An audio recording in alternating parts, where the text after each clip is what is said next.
l'analyse différenciée selon les sexes, donc plus communément appelée ADS, c'est vraiment un moyen d'atteindre l'égalité entre les femmes et les hommes dans une organisation. Et puis nous, au Centre Main Femmes, notre mission, c'est justement de sensibiliser à l'égalité entre les femmes et les hommes dans la société. Quand on parle d'organisations qui peuvent être touchées par l'ADS, on parle des organisations publiques, des organismes communautaires, des entreprises privées. C'est une méthode de travail qu'on va tenter d'introduire dans l'organisation. Ça ne change rien au plan initial de base de gestion de projet ou de formulation d'un plan d'action ou formulation d'une politique publique, mais un projet peut être défini autant par une politique publique, un règlement, une loi, un service offert, un programme, une mesure, un service. Donc, c'est vraiment très large. Puis, ce qui est intéressant, dans le fond, avec l'analyse différenciée selon les sexes, c'est que c'est une approche qui est préventive. Donc, on va prévenir les effets négatifs que peut avoir l'octroi d'un service, qui va permettre de corriger justement ces inégalités dans les octrois de services. Et puis, c'est une approche qu'on dit évaluatrice parce qu'elle nous permet d'évaluer, dans le fond, la satisfaction des bénéficiaires des services et ou encore des clients, si on parle d'une organisation qui est privée. C'est vraiment des idées nouvelles qu'on va apporter, des questionnements nouveaux qui vont servir de bougie d'allumage pour justement mieux se poser des questions, à savoir est-ce que les femmes et les hommes sont bien servis dans une organisation?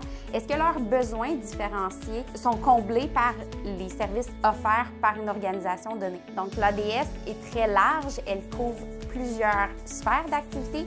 Elle se module très bien, dans le fond, aux besoins d'une organisation. Et puis, ce qui est intéressant et un peu ce qui va à l'encontre du mythe de l'analyse différenciée selon les sexes, c'est que ça n'allonge pas, en fait, le processus. On suit exactement les mêmes étapes, on se pose exactement les mêmes questions. C'est juste qu'on va se poser des questions qui sont différentes pour aller appliquer des nouvelles mesures dans une organisation. Ou encore, on va se poser des questions différentes, à savoir comment je peux mieux intervenir pour aller me chercher une clientèle que je vise, mais qui actuellement n'utilise pas mes services.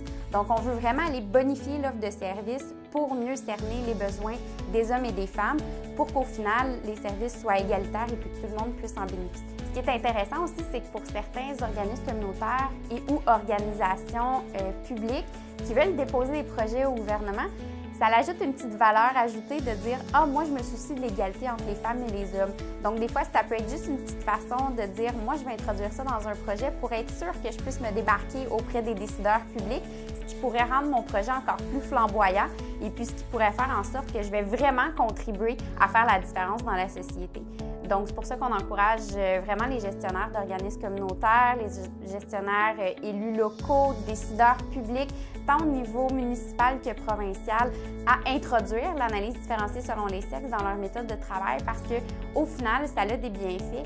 Et puis, si les hommes et les femmes se sentent bien avec l'octroi d'un service donné, bien, ils vont être plus aptes à contribuer à la société.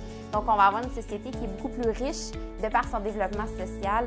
Et puis, pourquoi on parle beaucoup de l'analyse différenciée selon les sexes comme étant une méthode de travail qui est facilitante pour les organisations, notamment au niveau des organismes communautaires puis au niveau des élus municipaux. C'est tout simplement que ce sont les organisations publiques qui sont les plus près du citoyen. C'est plus facile pour ces paliers-là, en fait, d'identifier quels sont les besoins différenciés des femmes et des hommes. Donc, comme c'est les organisations également qui sont les plus flexibles, les plus movibles, c'est plus facile de modifier leur comportement organisationnel. On pourrait peut-être juste ajouter, dans le fond, que l'ADS a pris naissance avec le mouvement des femmes qu'on a beaucoup vu évoluer dans les années 70. En 1995, à la conférence de Beijing, le Canada et le Québec ont été signataires d'une plateforme, en fait, qui introduisait l'analyse différenciée selon les sexes comme étant une méthode de travail, une méthode de gouvernance qui permettait justement aux organisations du secteur privé, du secteur public et du secteur communautaire d'intégrer l'égalité entre les femmes et les hommes au cœur de leurs préoccupations. Donc, pour plus d'informations, on vous invite à visiter le site Internet du projet ADS, qui est le https://projet-ads.com. Nous aimerions souligner la contribution financière du Secrétariat Conditions féminines.